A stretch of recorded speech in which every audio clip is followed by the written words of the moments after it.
Hola, hola, ¿qué tal? ¿Cómo están? Bienvenidos al quinto capítulo de este su canal favorito, Insigne. El día de hoy vamos a platicar acerca de cómo las familias reaccionan y se relacionan cuando tienen un miembro sordo.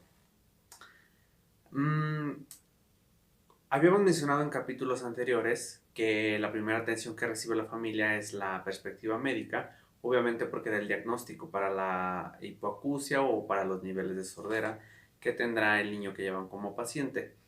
Es muy importante que no solo se queden con esta perspectiva cuando estén en búsqueda de una atención o un tratamiento y por ende el diagnóstico. También existe, además de la perspectiva médica, otro modelo que provee ahora no solo de una identidad al sordo, sino también de un nuevo idioma y por ende provocará que las familias se tengan que volver bilingües. ¿Qué quiero decir con esto? Muchas veces esto aterra a las familias porque generalmente no se les explica en qué consiste y tampoco se les da toda la información necesaria para que puedan tomar una decisión acertada. El hecho de volverse bilingüe implica que ahora la familia tendrá que utilizar la lengua de señas y además el español como escritura. La lengua de señas será para el niño sordo la primera lengua, pues será la lengua a la que podrá tener accesibilidad. Por obvias razones, la lengua oral o el español no es una lengua accesible para la comunicación, por obvias razones.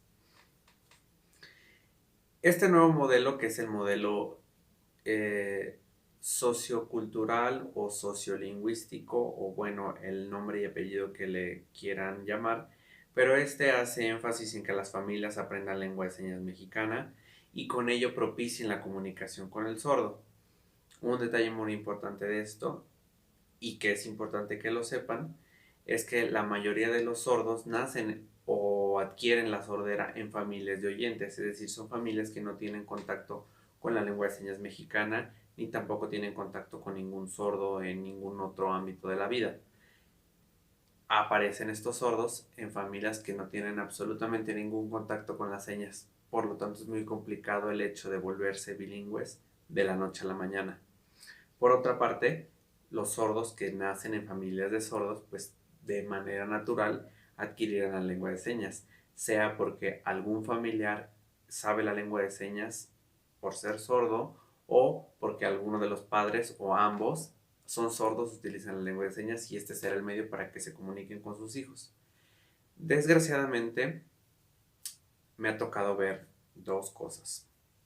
La primera, que la mayoría de la gente supone que cuando hay un niño o una niña sordos, los padres saben lengua de señas y esto no sucede en la mayoría de los casos. Son casos excepcionales, son casos contados y son casos aislados. Son casos que tienen una atención muy integral y es por ello que la familia logra adquirir la lengua de señas y volverse bilingüe. No pasa, yo creo que ni en el 70-80% de los casos, pues hay chicos que ya van en nivel prepa y los padres no saben lengua de señas. ¿Por qué se da esto? Es un gran tema y es una gran pregunta. Es todo un tema para abordar, es todo un tema para ahondar. Y uno de los detalles por los cuales no sucede es porque la atención no está entregada de manera integral. Solo tienen un lado de la moneda y no el otro, entonces eso complica realmente la atención. ¿Por qué es complicado esto? ¿A qué voy? Cuando los padres no saben lengua de señas mexicana, pues no pueden platicar con sus hijos de las relevancias que tuvieron en el día, de cómo se sienten, de qué tienen ganas, de cuáles son sus gustos, de cuáles cosas no les agradan. Una de las más importantes, cómo los regañan, no lo sé. Tengo mis hipótesis. Muchas veces los padres justifican la falta de tiempo para aprender la lengua de señas mexicana y es pues una razón también válida. Muchos padres se dedican a trabajar para poder dar el sustento a sus hijos y bueno, eso también es una actividad muy importante que debe designarle todo el tiempo posible, Pero en cuanto a la subjetividad, al trato, a la comunicación, a la convivencia social, al intercambio de emociones, ¿qué pasa con esos ámbitos? Realmente dependemos de la lengua y de la comunicación para poder establecer esos vínculos. Y es lo que hacemos todo el tiempo como humanos, nos vinculamos, sobre todo entre familia. Más importante todavía la vinculación de padres a hijos, pues son los padres quienes se encargan de dar significación a la vida del nuevo ser y de dar significación a cada uno de los actos y a cada uno de los conceptos y objetos del mundo a través de la lengua, a través del idioma, a través de las palabras o en su equivalencia, en este caso que hablamos de sordera, a través de la lengua de señas. No todos los padres toman esta única perspectiva de solamente quedarse con el modelo del diagnóstico, sino también indagan y más aún se preocupan en saber cómo irán a la escuela. Ese es otro gran problema. Porque antes de entrar a la escuela, pues los niños generalmente entran, digamos, en edad escolar a partir de los 6. El kinder o el preescolar es muy aparte. Eh, Tienen ciertas necesidades sociales, porque digamos que del 1 a los 5 los puede cubrir de manera elemental la familia, y a partir de los 5 años el niño tendrá toda la capacidad y habilidad para empezar a socializar con pares. El niño sordo que no socialice con pares, pues tendrá severos, sí, severos rezagos en cuanto a su desenvolvimiento social y por ende en otras áreas de la vida personal. Más adelante, cómo competirá, cómo estudiará, cómo intercambiará información, cómo accederá a la vida amorosa, que también es un elemento muy importante en la vida. Y también es un tema muy tabú del que aún no se llega a hablar en todos los aspectos en cuanto a las relaciones amorosas y de la vida sexual de las personas con discapacidad. No vamos a abordar en este momento ese tema porque es todo un campo de estudio, todo un campo para abordar y dialogar, pero es algo que menciono en este momento, pues es muy importante. La base siempre serán las familias y las familias siempre tendrán una serie de normas y de actividades heredadas para con los hijos y uno de ellos debe ser la lengua de señas mexicana para cuando tienen un miembro sordo. La lengua de señas mexicana, como ya había mencionado anteriormente en otro capítulo, tiene un componente muy importante que se llama los clasificadores.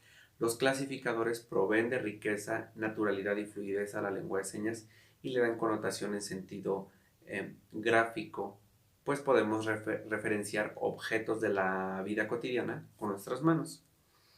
El uso de los clasificadores es una recomendación muy importante para padres de familia, para profesores, para compañeros, para todo mundo. Sírvanse de los clasificadores para poder darse a entender con una persona con discapacidad auditiva y esa persona con discapacidad auditiva se los agradecerá. Se sentirá enormemente agradecido de que ustedes se sirvan de una de las herramientas más esenciales y más ricas para transmitir información de la lengua de señas, pues no solo transmitirán las características de los objetos, sino también estarán transmitiendo intención comunicativa e interés en el otro. Esto es algo muy importante de lo que debemos partir cuando hablamos de la lengua de señas mexicana en la familia, el interés por el otro. Y comparto justo esta información en este capítulo porque me gustaría que se tomara mucho en cuenta para las familias que están teniendo nuevos miembros que tienen discapacidad auditiva y que en estos momentos no saben cómo abordar o no saben qué hacer o no saben qué decisión tomar respecto a la educación o al abordamiento de la noticia o de la discapacidad auditiva. Les puedo compartir que la primera sería la lengua de señas mexicana, la segunda sería alguna estimulación auditiva, ya sea por medio de el auxiliar, digamos el implante coclear, si se toman en cuenta todas las circunstancias, que eso ya es otro tema, y posteriormente la enseñanza del español escrito.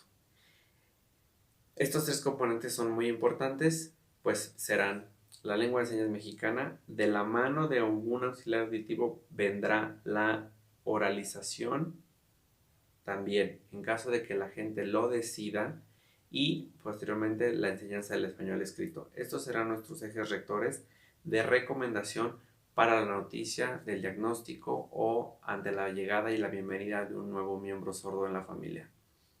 Lengua de señas, oralización y estimulación auditiva según los niveles de audición que se tengan y la enseñanza del español escrito. Con la combinación de estos tres, seguro lograremos una mejor interacción con nuestro miembro o familiar sordo, tendremos una mejor atención para ello y habrá muchísima más disposición y por ende la comunicación será muy efectiva. Eso es lo que les quiero compartir el día de hoy. Hasta aquí le vamos a dejar. Y nos vemos en la siguiente emisión de este su canal favorito, Insigne. Cuídense mucho, nos vemos el próximo domingo. Chao.